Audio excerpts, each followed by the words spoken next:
శ్రీమాత్రే నమ. శ్రీ గురుభ్యో నమ. శ్రీ మహాసరస్వత్యై నమ. లలితా సహస్రం నేర్చుకోవాలనుకునే ముందు లలితా సహస్రంలోని లోతైనటువంటి అంశాలు, లలితా సహస్రాన్ని ఎవరు రచించారు, అది ఎక్కడి నుంచి వచ్చింది, లలితా సహస్రం యొక్క గొప్పతనం ఏమిటి మొదలైన చాలా విషయాన్ని కూడా తెలుసుకోవాల్సినటువంటి అవసరం ఉంది. అందుకే మీ అందరికీ లలితా సహస్రం యొక్క విశిష్టతని, పుట్టుకని, అనేక అంశాలని అందించే ప్రయత్నం చేస్తున్నాను. ఈ లలితా సహస్రనామ స్తోత్రం బ్రహ్మాండ పురాణంలో అంతర్గతంగా హయగ్రీవునికి అగస్త్య మహర్షికి జరిగిన సంవాద రూపంలో ఉపస్థితమై ఉంది. లలితా సహస్రనామాన్ని వసిన్యాది వాగ్దేవతలు అంటే వసిని, కామేశ్వరి, మోదిని, విమల, అరుణ, జయని, సర్వేశ్వరి, కౌలిని అని 8 మంది దేవతలు అమ్మవారి ఆజ్ఞానుసారం దేవీ స్తుతి కోసం పఠించారని చెప్పబడి ఉంది. ఈ లలితా సహస్రనామ స్తోత్రంలో అమ్మవారి యొక్క కేశాది పాద పర్యంతం కూడా వర్ణన చేయడం జరిగింది. ఇందులో అనేక మంత్రాలు, సిద్ధి సాధనాలు, యోగ రహస్యాలు నిక్షిప్తమై ఉన్నాయని విశ్వసించడం జరుగుతోంది. లలిత అంటే క్రీడించున్నది. అట్టి లలితాదేవిని స్తుతించే ఈ స్తోత్రాన్ని దేవి ఇతర రూపాలైన దుర్గా, కాళీ, మహాలక్ష్మి, సరస్వతి, భగవతి వంటి దేవతలను అర్చించడానికి కూడా పఠిస్తారు. పారాయణం, అర్చన, హోమం వంటి అనేక పూజా విధానాల్లో ఈ లలితా సహస్రనామ స్తోత్రాన్ని పఠించడం జరుగుతోంది. బ్రహ్మాండ పురాణంలోని 36వ అధ్యాయంలో లలితోపాఖ్యానంలో లలితా సహస్రనామ స్తోత్రం అనేది పూర్తిగా ఉన్నది. ఇందులో లలితాదేవిని సకల శక్తి స్వరూపిణిగాను, సృష్టి స్థితి లయాధికారినిగాను వర్ణించడం జరిగింది. శ్రీ మహావిష్ణువు అవతారమైన హయగ్రీవుడు అగస్త్య మహర్షికి ఈ స్తోత్రాన్ని ఉపదేశించడం జరిగింది.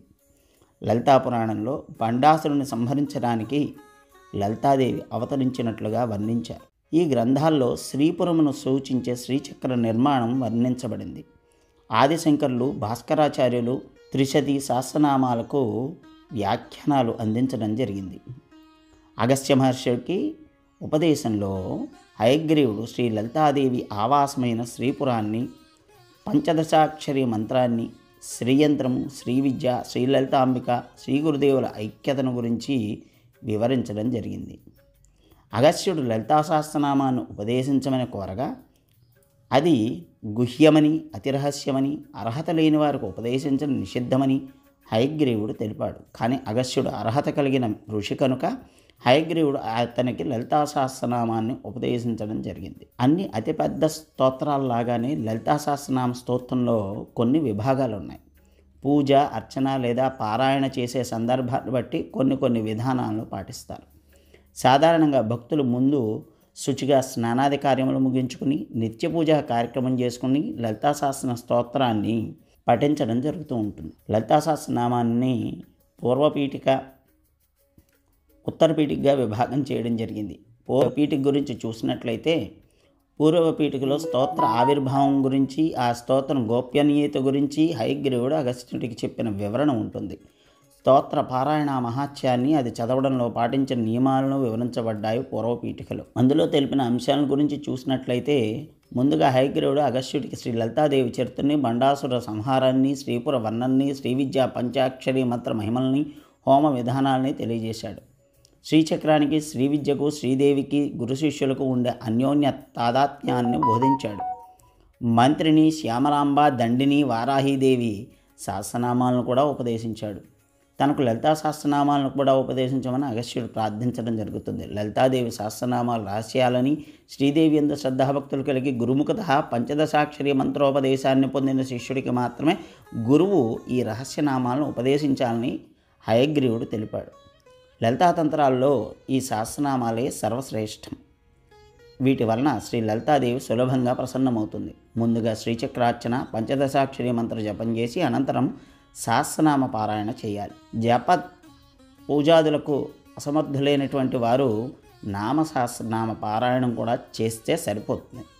దేవి ఆజ్ఞానుసారం వసిన్యాది వాగ్దేవతలు వీటిని రచించారని, ఈ స్తోత్రం పారాయణం చేసేవారికి లలితాదేవి అనుగ్రహం, సకలాభీష్ట సిద్ధి కలుగుతాయని, శ్రీదేవి ఆజ్ఞానుసారం బ్రహ్మ విష్ణు మహేశ్వరాది దేవతలు, మంత్రిని, శ్యామలాంబ వంటి శక్తులు కూడా ఈ లలితా సహస్రనామ స్తోత్రాన్ని భక్తితో పండించడం జరిగిందని తెలియవస్తుంది. ఇక్కడ పారాయణ భాగం గురించి చూస్తే పూర్వపీఠికలో ముఖ్యాంశాలు ఎలా అయితే ఉన్నాయో ఇక పారాయణ భాగం గురించి విషయాలను చూస్తే సాధారణంగా వాటిని న్యాసం నుండి నామసహస్రనామాలన్నీ కూడా పఠించడంలో పారాయణ క్రమం ఉంటుంది. దాంట్లో మొట్టమొదటిగా న్యాసం. పారాయణ క్రమంలో ముందుగా న్యాసం చేస్తారు. చేయబోయే జపం ఏంటి, ఎవరు దీన్ని ముందు చెప్పారు, దాని ప్రాశస్త్యత ఏమిటి, అందుకు రక్షణ ఏమిటి, ఎందుకు ఈ జపం చేయబడుతున్నది వంటి విషయాలు న్యాసంలో చెప్పడం జరుగుతుంది. ఇక ఉత్తరపీఠిక అంటే ఫలశ్రుతి. 3వ అధ్యాయం అయినటువంటి ఉత్తరపీఠికలో ఫలశ్రుతి చెప్పబడింది. అందులో హయగ్రీవుడు అగస్త్యునికి తెలిపిన కొన్ని విషయాలు ఏమిటో చూద్దాం.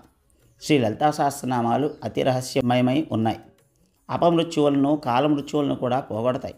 రోగాలను నివారించి దీర్ఘాయుర్దాయాన్ని ప్రసాదిస్తాయి.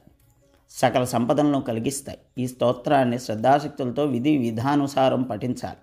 అన్ని పాపాలను హరించడానికి లలితాదేవి యొక్క ఒక్క నామం చాలును. భక్తుడైన వాడు నిత్యంగాని పుణ్యదినముల యందు కానీ ఈ నామపారాయణ చేయాలి. విద్యల్లో శ్రీ విద్య, దేవతల్లో శ్రీ లలితాదేవి, స్తోత్రాల్లో శ్రీ లలితా సహస్రనామ స్తోత్రములు అసమానమైనటువంటివి. శ్రీ విద్యోపాసన, శ్రీచక్రార్చన, రహస్యనామ పారాయణ అనే భాగ్యాలు అల్పతత్వ తపస్సులకు లభించవు. భక్తిహీనులకు దీన్ని ఉపదేశింపరాదు. ఈ లలితా సహస్రనామ స్తోత్రాన్ని తప్పక పఠిస్తే అమ్మవారు సంతసించి సర్వభోగములను ప్రసాదిస్తుంది.